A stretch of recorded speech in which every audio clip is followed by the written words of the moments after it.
Today, two different Jewish schools in Outremont and Notre-Dame-de-Grâce were targeted around 4:30 a.m. this morning. The two events that are investigated at this point by the Montreal Police Department following two 911 call that was placed this morning for impacts that were found on two entrance doors of a school, one in St. Kevin Avenue in NDG, the other one here in Outremont. Lavoie for Ribbon News, and I'm currently in Montreal in the Outremont area, and behind me it's one of the yeshiva, a Jewish school, who was attacked at around 4:30 a.m. this morning by an individual who shot a bullet in the front door. Right now the police is still investigating on both of the establishments for knowing if they have a link in between both of the incidents. We will have more information later. So recently in Montreal, we see a rise on anti-Semitism act. 3 days ago, it was the synagogue Beth Tikva who received a firebombing Molotov cocktail on the front door. The day after, it was the incident in Concordia University between the pro-Palestine activists and the pro-Israel people. Today, it's more outrageous. We talk about a bullet shot front door of a student school, elementary, secondary, and post-secondary school. According to witnesses at the Yeshiva Gedola in Outremont, security videos footage showed a man who came on foot halfway to the entrance, shot in the middle of the door, and left. The bullet passed through the first door and shattered the glass of the second door. So I let you on the interview with the police officer who gave us an update and with some of the people who were on the ground when we arrived. Two events that are investigated at this point by the Montreal Police Department following two 911 call that was placed this morning for impacts that were found on two entrance doors of a school, one in St. Kevin Avenue in NDG, the other one here in Outremont that was found on Deacon Road. So police officers were called on site. They were able to locate those two impacts that were found. So from there was a perimeter that was established. We've looked around so far at this point, just to mention that those two events, according to information that we have, those two events took place on the course of the night, so there was no one in the school, so no one was injured. So investigators are on their way. They'll do the analysis of the scene here, and on the other one on St. Kevin, they'll try to look at some surveillance cameras to have footage and information on potential suspect or any vehicle that could be seen leaving the scene. So for now, we don't have any arrest, but investigators are going to try to gather all the information.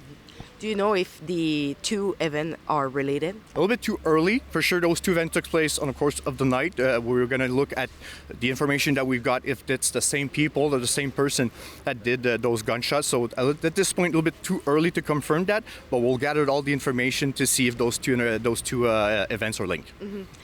We saw that yesterday it was a synagogue that was attacked. Now we see like two yeshiva.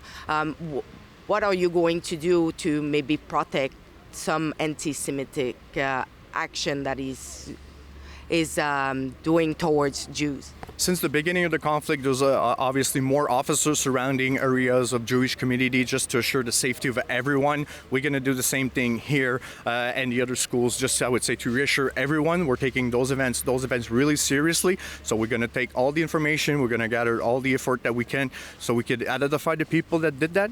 On the other hand, we're asking the public, if anyone has information, have seen something or heard something, could come forward by dialing 514-393-1133, which is the Info Crime line Montreal.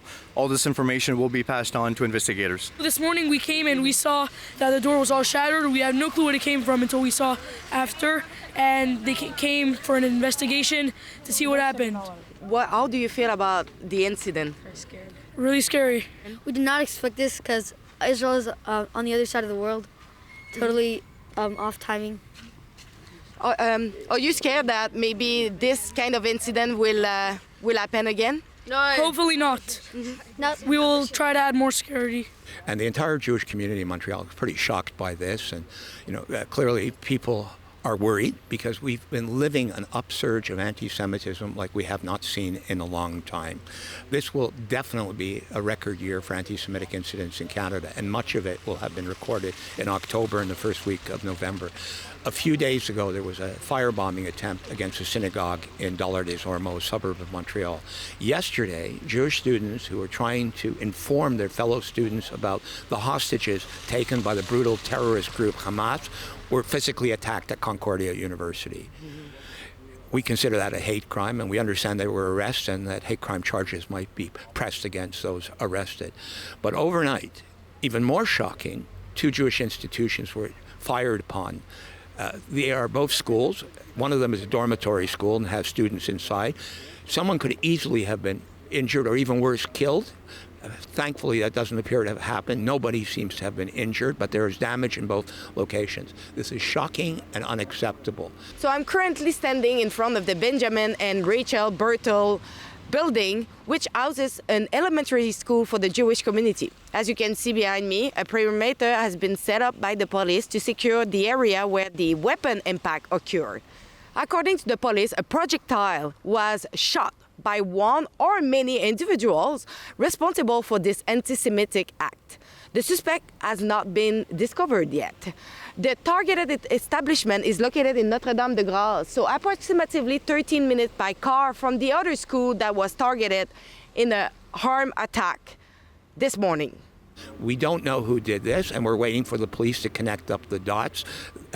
We presume that they will find evidence of a hate crime, but we'll wait for them to make that determination. In between, we're calling on our politicians to do more. We've been thankful that the government of Canada and the opposition parties have all condemned Hamas and the terrorism that we've lived. Yesterday, there were important motions in Parliament, including one that unequivocally condemned Hamas and what they did, and called on it, said Israel had the right to defend itself, and called on Canada to support Israel. That was unanimously adopted by Parliament. We consider that important. But motions aren't enough. We have to apply the law. There's a criminal code, and there are articles in the criminal code that allow hate crimes to be preferred against people who cross the line, including at the hateful rallies we've seen. As far as we know, there have been few arrests here in Quebec. There have been some in Ontario. We're calling on police departments to be proactive. This needs to be stopped right now because the entire Jewish community is being targeted. This is clearly anti-Semitism, and saying it is important, but acting to prevent it is even more important. What is your biggest concern about what we are experiencing right now? Well, clearly, the more hateful rhetoric that there is out there, the more it sets people off, including young people who might be impressionable. And there's a lot of misinformation and disinformation. And in fact, some of the haters are trying to blame the victims of Hamas, who were brutally massacred, absolutely brutally, horrific atrocity. They're blaming them for their own deaths. You have to contextualize it, they say. This is hate and nothing else but hate. And these people have to be pushed back on. And when they contravene the criminal code, they need to be charged. Some countries have banned hateful rallies. In Canada, we have not. In the United States, they have not. But the police have been informed that they can apply the laws. But we don't think they're applying them rigorously enough, and we would hope that they would do so. We want to show our support to the Jewish community and make sure that they understand that we stand with them.